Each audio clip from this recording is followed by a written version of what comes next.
it's a great pleasure. Earlier this spring, Oleg, we're having some conversations about what kind of conference would mean the most, especially in this kind of post-pandemic, or we're still in the middle of a pandemic.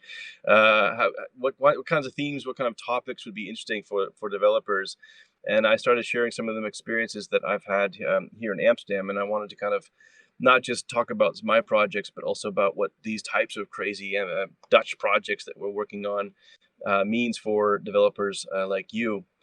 Um, just full disclosure, I am not a developer. I'm a wannabe developer. In fact, I'm an architect and urban planner, and I like hanging out with developers because they can build things really wonderfully, really quickly, and really effectively. And from coming from my profession, architecture, it's a very, very slow and painstaking process. um, and so, what I wanted to do is I started studying architecture in Boston, and then I was studying urban planning from London, and then from London I got to kind of have basically a wonderful overview of what kinds of cities were leading let's say this postmodern revolution. So I moved to, as an American, I moved to the Netherlands and Amsterdam, and worked for some really, really wonderful firms, winning lots of awards. And it was a really exciting time because it was just starting really to talk about these ideas of sustainability. The ideas of how do we maintain a better balance in our cities to make it more efficient and more more effective. And so the Dutch were so good at that; they're all living very close together, super dense, multifunctional. And so I was learning a lot from but the frustration I had was that museums would only be museums, and churches would only be churches, and schools would only be schools, and hospitals would only be hospitals. And I found that really kind of disappointing because there's no flexibility at all. And that's why I started really kind of enjoyed hanging out with engineers, because engineers and programmers, developers could always make things better and better and better very, very quickly. Whereas in architecture, that wasn't that possible. So living as a young architect, urban planner here in the city was great until about 2007. And then all of a sudden our industry took a huge hit. If anybody, I don't know who's in the audience old enough to remember the financial crisis of 2007, 2008. And it just kind of destroyed our profession, because when the banks lost all their money, that had a huge kind of chain reaction. And because when the banks started loaning money, the developers couldn't get money to build. No building, no design, no architects, no designers. And so all of us were thrown out on the street, and we're scratching our heads. Well, what do we do now? And that at that time, of course, the world was introduced. And don't forget, this is just 10, 15 years now old, the smartphone. And Steve Jobs walked up on stage and introduced the world to the first smartphone. And that, for me as an architect, was a real kind of game changer. Because imagine if everybody had one of those things in their pocket. Fast forward today, of course, it's insane. It's obvious. But back then it was more like, well, what kinds of apps could we be designing to improve our cities, or improve our services, or even improve the built environments? So I was very, very curious about making apps for the city, or for our communities. And of course, as an architect, I have no programming skills whatsoever. But as I started kind of learning, I realized that there's no difference between a constructor, a developer, a builder, and a coder. And so, in other words, me as an architect was able to make really clear blueprints for what kind of apps I wanted, what was the very kind of UX, UI stuff. And then instead of giving it to the builder, I would be giving it to the engineer, the coder, and they could build it for me. So that was a wonderful kind of transition to make as an architect, to work with the developers about these are the screenshots, these are the functionalities, and be very clear and articulate. And then developers could very easily just pick that up and build it. And that was for me like magic. And so what I started doing was I didn't have a clue, obviously, on how to. Oops, let me turn off the sound here.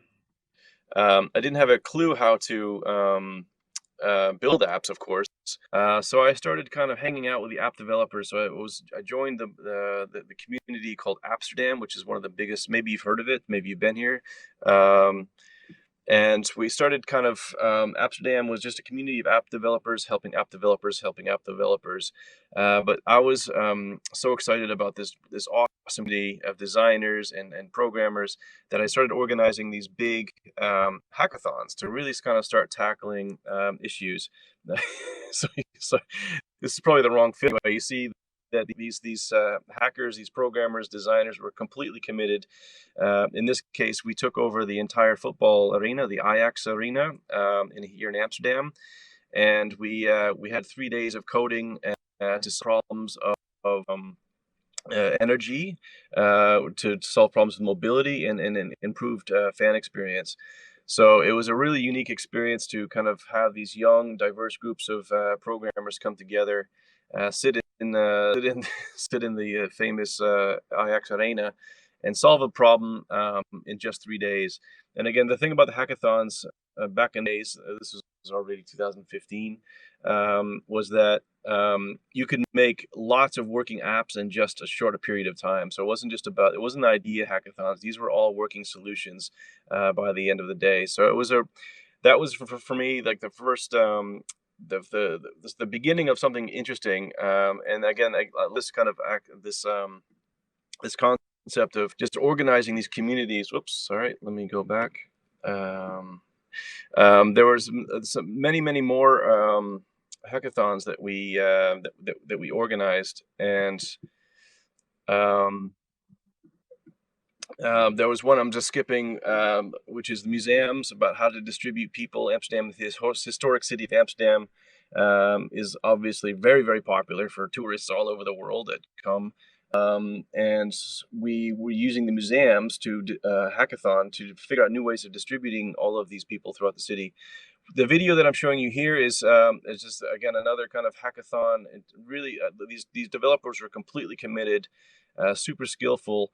And what we did is teamed up with the energy companies to basically share their basically open up all of these and build an API that we could test with developers to access all of these new smart thermostats. So Tone smart thermostat was connected to her smart meter, and it could give you insights about all of your energy consumption, production. And these developers, hackers, these teams were connecting lights, smart lights, wearable technologies using voice recognition to really kind of explore the future of energy. Because in the Netherlands, there are about 850,000 homes with this thermostat, and the energy company wanted to engage the development community. What kinds of solutions could they come up with 3 days to show that there's this new market for solutions for the energy companies to tap into, but also the new products, new solutions for the consumers themselves, the homeowners. And again, these are all kind of these aren't just bull crap ideas. These were all super viable. These guys were about students are all living together, but maybe some students got a high performance computer and one student's just got a tea kettle. How do you evenly divide energy bill? And thanks to the API, they were able to kind of tap into some of the smart thermostats to show exactly how you could divide your energy bills at the end of the month equitably, fairly.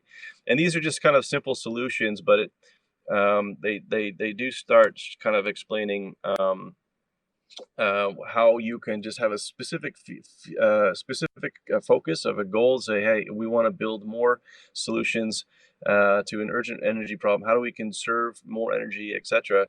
And the developers really came up with some killer apps in just a few days. And so while I was organizing these hackathons, I basically started transitioning into kind of smart city architecture company, where I would be working with the public partners. So most of my assignments now come from the city. I'm basically their mercenary to rapid prototype urban technologies and deploy them to public spaces. In most instances, those spaces are inner city living labs where we can test these technologies. I'll explain these projects in a moment. But most of my clients are the royal the royal governments or the cities or the regional partners. And and they have some serious problems. Here in the Netherlands, we have goals like any city.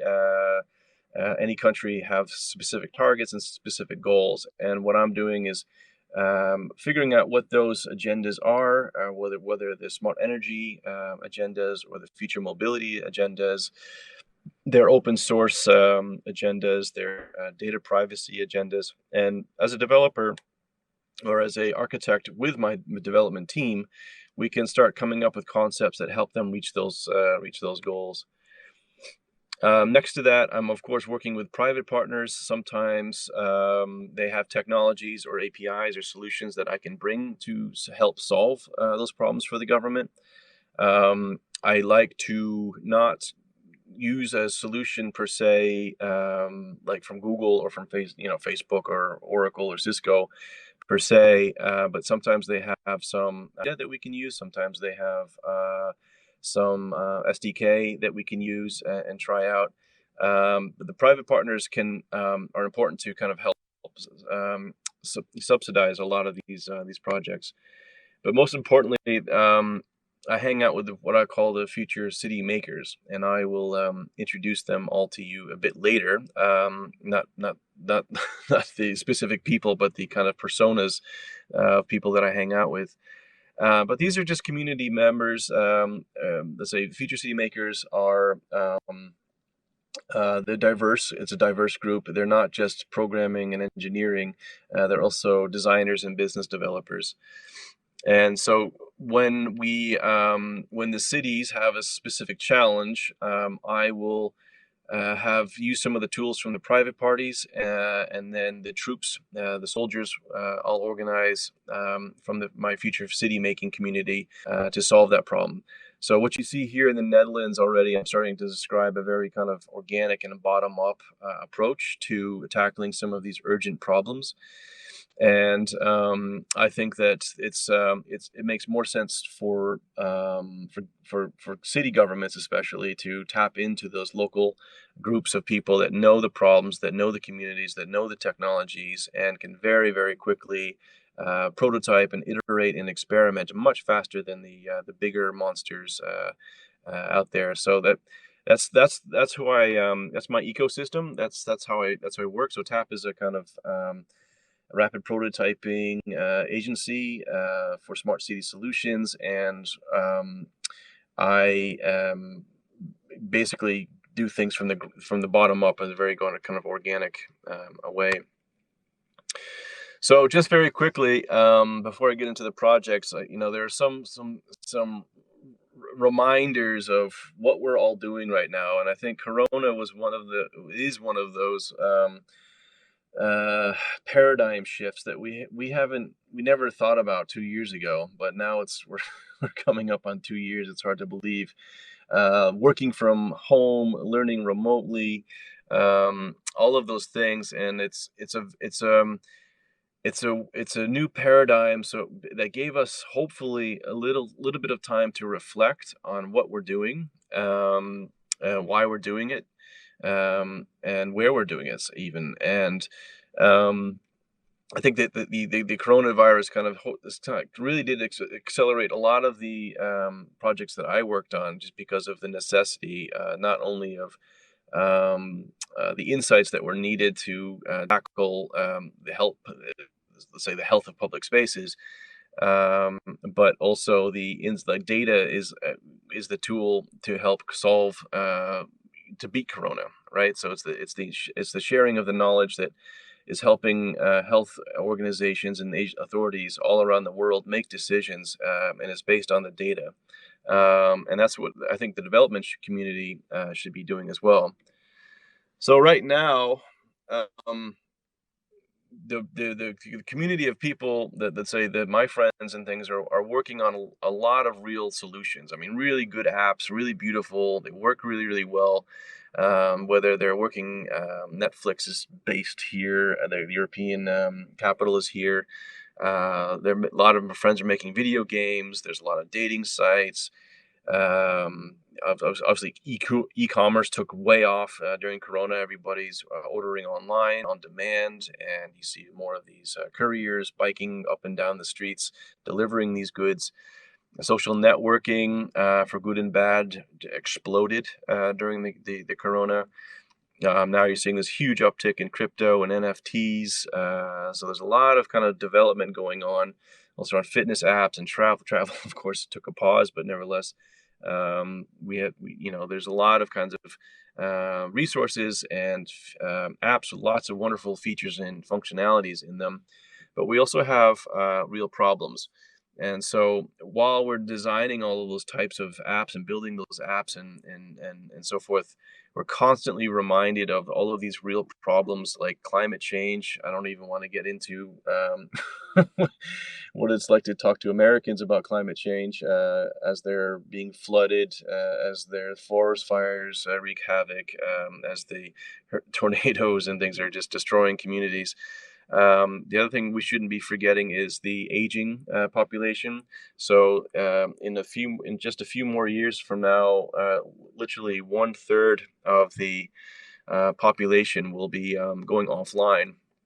And this new generation, are they builders? Are they makers? Or are they kind of influencers? Those are for me tough questions. Infrastructure, I asked, working with governments and cities all over the world. Infrastructure is definitely the most important topic for them. Everybody can relate to the image I have here in the infrastructure bubble, which is just congestion. I believe that in the future, cities are going to be quieter and cleaner. And I'm doing everything I can to get closer to that goal. Authoritarianism is a big topic these days. I'm not going to get too political here, but let's say the Western democracies, capitalism is starting to lose the battle. So we have to figure out what the alternatives are. Water food shortages is a thing. Lots of cities around the world are sitting on water aquifers that are about to expire. Las Vegas this year is basically fighting water between the farmers and the city. Mexico City right now, their aquifer, as a city of 10 million people, and their aquifer is only like 5% full. So things are going to get hairy here pretty quick. And some parts of the world are going through some severe droughts, and some parts of the world are going through some severe flooding. Terrorism is, of course, a result of these kinds of social, economic, and political tensions. Right now in Belarus and Poland, you have this huge refugee crisis going on right now, but that's been going on for decades, of course. But now it's the fever and the velocity is increasing now. We really need to figure out how to these kinds of these masses of people moving across international borders, and social division as well. Against the internet is broken as we know it, and there's a lot of kind of garbage online, and that garbage is now manifesting itself into the physical spaces. So in terms of social sustainability, how can we think about what kinds of apps we're designing? Are we using them from good, or are we using them from evil? Facebook, of course, is decided to use it for evil because their whole business model is based on engagement, screen time, and we can see how that's translated. Also, now introducing the metaverse as a whole new terms that I'm not even going to get into. I do a lot of stuff in VR and AR, but I really want to be careful about how we use those types of tools. So these are real problems, and I like to kind of contrast this between the real solutions and the real problems. Maybe we use all of those skill sets to start tackling real problems. And so here are the future city makers I was talking about. Um, I don't know who. Maybe you can identify yourself on this. What kind of puppet or what character you are. Um, Up until about 2010, I was hanging out with the architects and the urban designers and the landscape architects and having meetings with zoning administrators and engineers and transport authorities about how to master plan the future city. And most urban planners are thinking about 10, 20, 30 years ahead, and they're to draw lines and describe what's going on in these specific parts of the city. But I think that's complete rubbish. I think things are changing so fast right now that it's impossible to foresee what the heck is going to happen uh, in 3 months, let alone 30 years. For example, Corona uh, that put a halt to a lot of ways, of how we commute to work. How do we, why do we have all of these office parks if they're only occupied 8 hours a day? And during pandemics, they're not occupied at all, and productivity levels are remaining the same for companies and mostly. So, how do we justify more and more business parks? Those kinds of things. And likewise, Uber and Airbnb profoundly changed cities faster than any authority could have anticipated or architect could have anticipated. So, what I mean by that is Uber is moving people much more effectively through cities, arguably, and everybody could become a new economy emerge, the gig economy, where it's a kind of a shared economy kind of concept. If you have a car, you can be your own chauffeur and make extra money. Likewise, Airbnb, if you have extra space, you could share, you could host it on Airbnb, and all of a sudden that opened up to all sorts of new types of visitors and citizens around cities. And so the people that I am hanging out with now on a daily basis are, you name it, an AR, VR designer. That these designers can put you in these virtual worlds. You can test your designs much more quickly and effectively share those designs in a completely unique way. Especially with AR, you can just kind of pull out your phone, and those phones become new lenses to see invisible things that aren't there, and discuss them collectively. And the new phones right now can also lidar scan, right? So it's pretty insane that we can literally start digitizing our physical environments super quickly. Um, and AR development. So some of the algorithms. I'll show you these. This talk is about the APIs, the AI, and the apps, and how these, like, for example, algorithms, machine learning libraries can help provide insights for the city, and I'll explain some of those projects in a minute. Social scientists is also important, so it's not just tech driven, tech for tech sake. That we need to understand what the impacts of these technologies are on our society, or on our city. And so we need there's a lot of kinds of the side effects or the intended effects, but we need to have humans in the discussions at all times, um, which also gets into the digital transparency. Here in Western Europe, we have the GDPR, which is a very strict data management kind of agreement. It's all about consent. And so all of these sensors and technologies, devices that I'm deploying in the city right now, I have to be very careful about what my responsibilities are for the people that I'm counting, for example, or I'm recording from sound. There's all sorts of things that people need to know exist. So, for example, and this gets very much into the whole social sustainability thing. uh, what kind of city do we want to live in? Is it a Black Mirror city with social dystopia, or is it a 1984 George Orwellian nightmare, or is it a Blade Runner city? I think digital transparency advocates will help navigate which kind of city we want to live in. And it's all about digital rights. So as we are entering sites, we have to understand the terms and conditions and press OK to enter the site. In other words, cookies. There are no cookies for public space, even though that all of these sensors are IoT devices and things are being deployed everywhere, measuring everything. We need to have some. We need to make some choices together. Yeah, 3D print operators. That's a new thing, especially in our profession. Is that you can build a house in 1 day and cost €4,000, and that could be emergency shelters, or that could be your new Airbnb rental. Lots of possibilities, and with 3D printing, you have much more freedom to explore shapes and styles and forms and compositions. Drone pilot, its thing.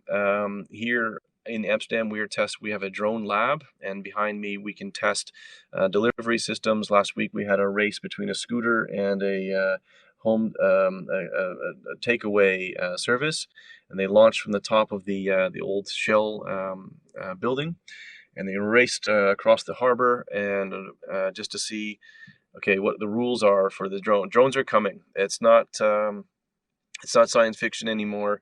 We have drones in the water now, where they can autonomously navigate through using LiDAR, sonar, and they can move goods around the city. So if anybody's been to Amsterdam knows that the whole city is based on a very beautiful canal system. But what happens if you had droids in those canals just delivering parcels of goods in the morning? Maybe some construction material to keep the streets free from construction vehicles. Just quietly 24/7 going in and around the city, developing these things, and then in the afternoon maybe removing the waste. These things aren't hypothetical. These things are we're doing here in Amsterdam. Life cycle architect, of course, goes into the whole circular economy. How do we transition from the taking, making, and wasting linear, and make it a circle, so that all the waste becomes a new resource. Visualizing things is super important, so it shouldn't be all tech. It's important to hang out with some data journalists, data visualization experts to really help explain what's going on, to provide those insights. Yeah, I mean, IoT stewards, as more and more devices get deployed, maintaining who's monitoring those devices. App developers, of course, are adding brand new features and functionalities to our city. But you get the idea. And these, for me, are the new future cities makers. And maybe you see yourself in one of these characters. For those that are starting to get really interested about those types of new opportunities for that new market, one of the best places you can start would be like the global goals as explained by the UN for sustainable development, what they call SDGs. And most governments around the world have their own strategy.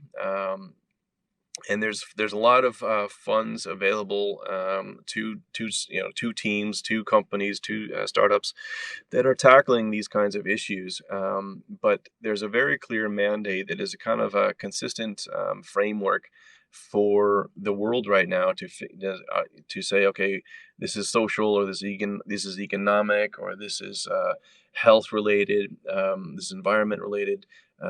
These standards are used all over the world, and it's whatever you're interested in.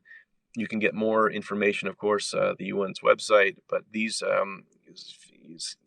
see which category, which theme makes most sense to you, and then you can be sure that your government has a strategy in place, and it'd be very interesting to see how you and your teams could help be a part of that strategy. So I'm just going to talk very quickly about some of the projects that do talk about sustainability. So my projects are really kind of bridging this divide between the physical world and the digital reality.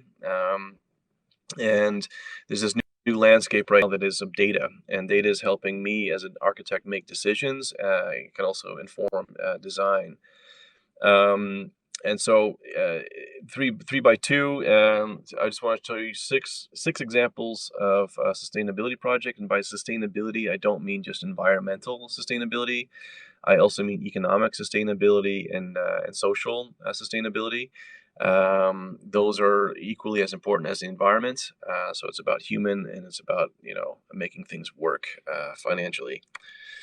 So the first one of the first apps I made for the city of for the city of Amsterdam um, was called iKringloop, which roughly translates to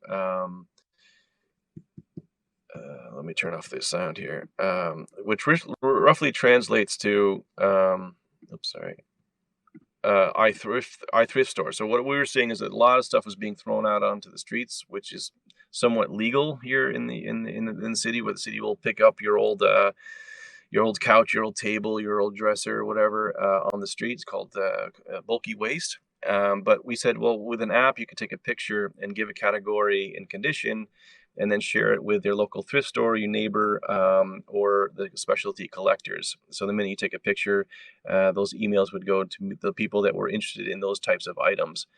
And it was fun to think about how the business model for us was,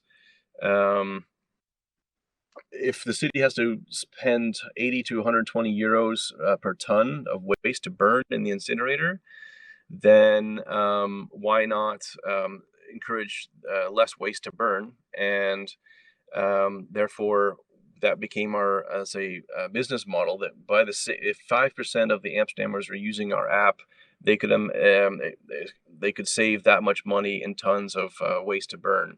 So we had whatever 50,000 euros to develop an app and work together with the waste departments to figure out how such a system could work for for, in this case, our city of Amsterdam.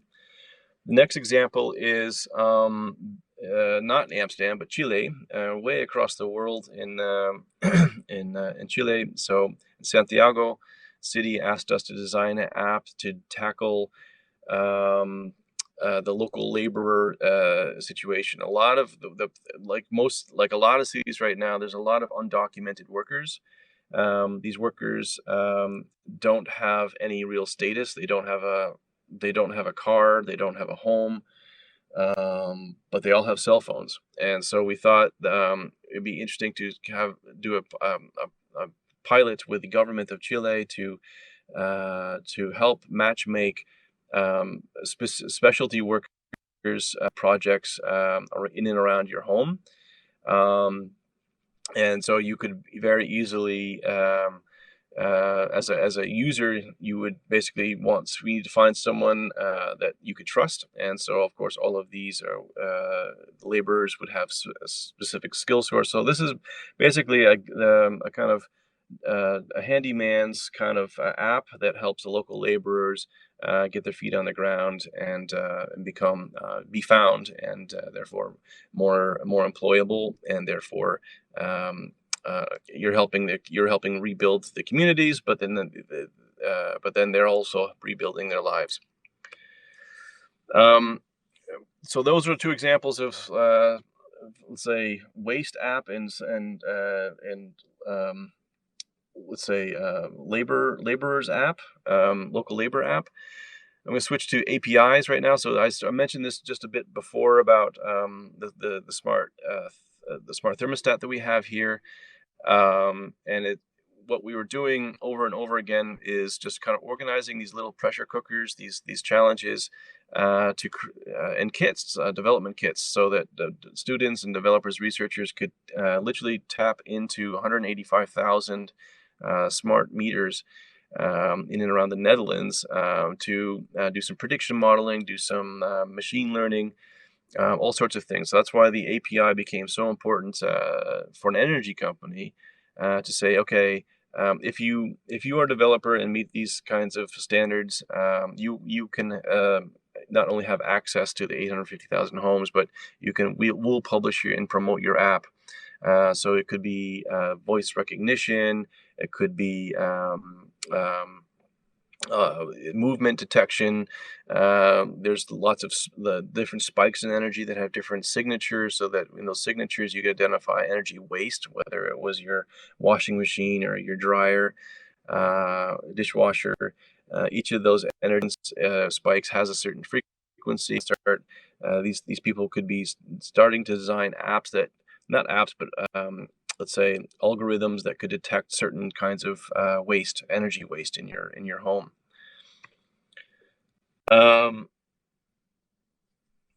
Yeah, so the other API that we have now is we're collecting. I'm here on the Marietrein, which is a former military base in the center of Amsterdam, right on the waterfront. And I have a lot of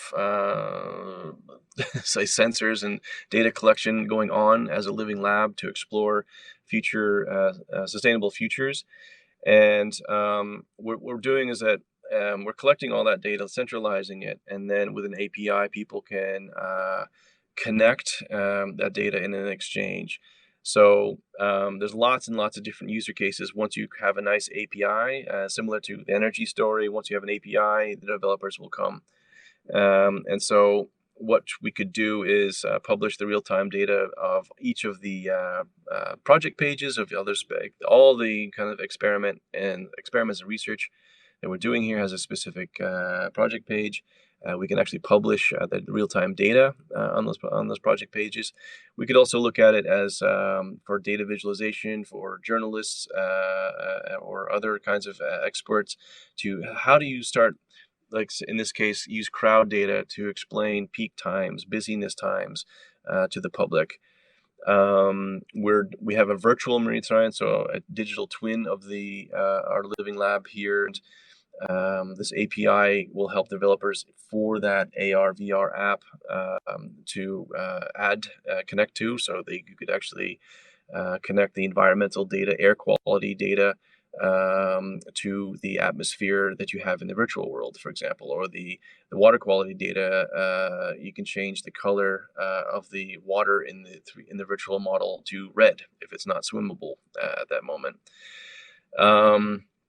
We're also sharing the data with artists to come up with some really radical concepts. How do they interpret that? How do they visualize that? The data is also used, is the API that connects the data is also used in other apps right now. So wayfinding or tourism apps to show, in this case, what you're seeing in the lower right hand is the app Melly.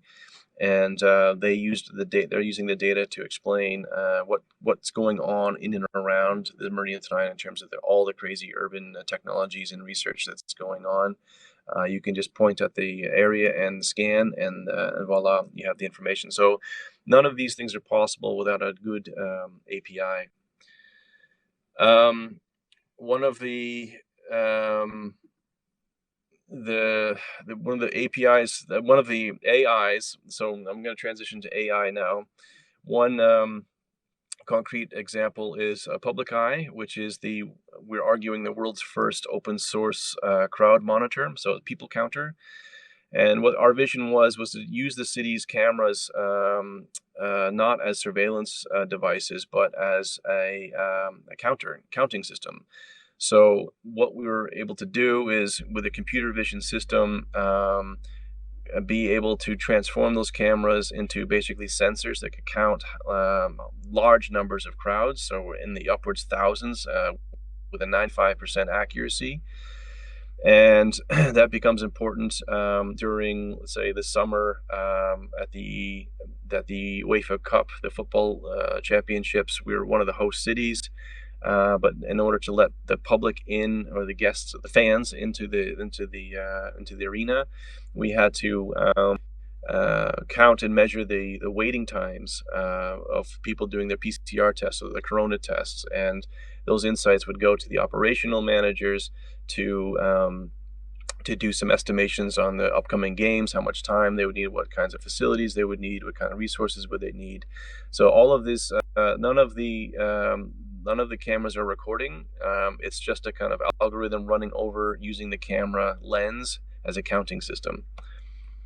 But that led to all sorts of spin-offs. I'm not going to get to all of them, but it is interesting to see when you connect that algorithm to, say, LED lights. It becomes important because the government forced everybody into basically lockdown last year.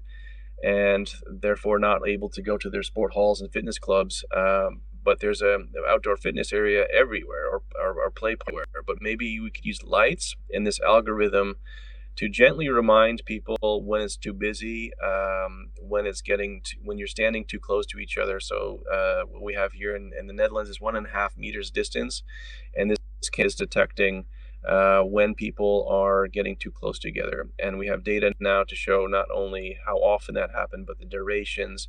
And those start to give health scores of cities, or open, of, let's say, outdoor outdoor areas and playgrounds, etc. So with just 5 minutes, I'm going to go through the top 10. I know that I want to leave some questions for the audience, of course. But their top 10 musts to become a high impact developer, which I think you guys are. Everybody that I've worked from in the Ukraine is definitely a high impact developer. If you want to transition into sustainability, whether it's the social sustainability, environmental sustainability stuff, these top 10 tips will help you get there. So I'm going to go through them quite quickly. So get your pen out.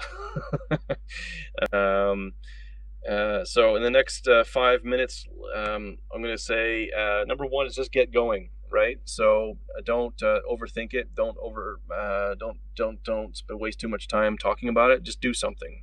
Do it quick. Do it dirty. And because speed was really it makes things much easier for you, just by trying stuff out.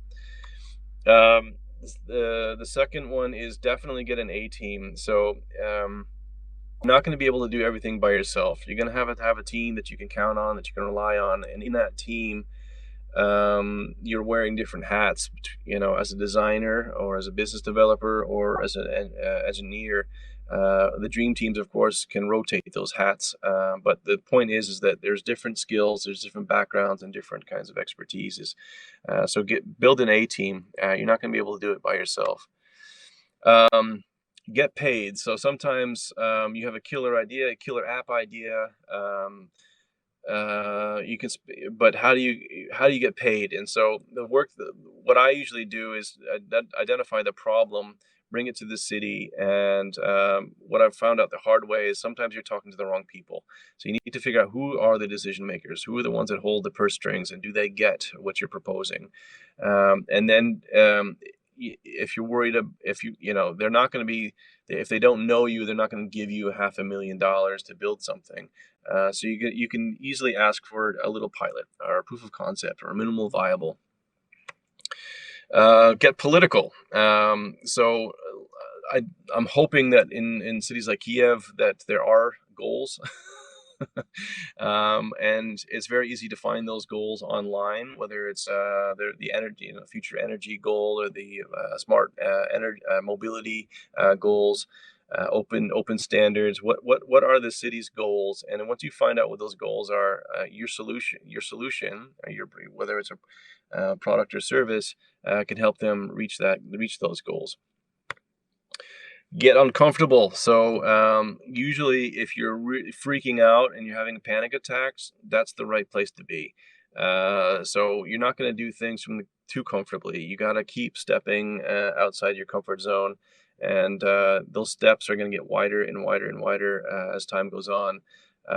But you need to just kind of understand that we're all beginners. We're not all experts. So just make something to demonstrate value, and that's really important, just to kind of really get uncomfortable with yourself. So learn all the time, new things, meet people, network, anything you can do to step outside your comfort zone, because that's where the energy is. Get guerrilla. This is one of my favorite. Maybe I'm an American, and I always do things by apology, and I say, "Oops, I'm sorry, I didn't know you couldn't do that, but look what we learned," And so once you've done it, you can't deny, and so that helps you get closer to your goals and to your potential clients' goals. And don't ask for permission, because everybody will say no. We all know that. So just do it, and just say, "I'm sorry, I didn't know we couldn't do that." But those insights become super valuable to get their attention going forward. Get scientific. So this is a little bit of not just academic, which is important about experimentation, constantly validating the assumptions on a scientific level, but it's also a kind of startup, Scrum, agile way of working. So do things really quick, do everything's lean, use the streets and rooftops as your own laboratory. But you want to be, every time you do an experiment or try something out, that you're proving something. That's important. Get artistic. So what I'm realizing is that a lot of people, especially when in business, they don't understand engineers that well. So you need to visualize the process of making stuff, at least. And that everybody's got a smartphone, so just take pictures and videos and tell that story, tell that journey. And that's a simple way of getting seeing is believing, and getting kind of interest from the clients, and make it beautiful and meaningful. Whether it's using the data or using the process, the storytelling of process, just make it a nice story. Show the people, show the ideas behind it, and it gets really exciting. Number 9, this is my personal thing. That the data is our common. So in other words, who owns air quality, who owns water, temperature. These are our commons, and I think if you are serious about sustainable development, and again, I love this concept about engineering our future as a theme for the Devoxx conference. Part of that is like sustainability from the development community. So keeping it open source is so important, because then that knowledge sharing can just create all sorts of wonderful solutions. And the clients will still need your advice. So it's not to say once you make it open source, you're going to lose money. You'll still be the one connecting things, but we can make a better world by sharing our APIs and our data. And this is a tough one, but it's also important. Get real. So in other words, what are the ethics and the values and principles you want to represent? What for us as a community is okay? What for us as a city is not okay? We need to have opinions about this, because otherwise we're just going to let the governments and corporations make those decisions for us. So I think that the Ukrainians have that kind of can-do spirit, but they need to really, we all need to figure out what kind of city, what kind of community do we want to be living in the future. So yeah, what kind of sustainable developer are you? And I want to thank you. If anybody wants to contact me about how we do these crazy things in Amsterdam, please contact me. But I want to really thank you for your attention, and I hope that you become a future city maker like me. Thank you, Tom, for such an interesting speech.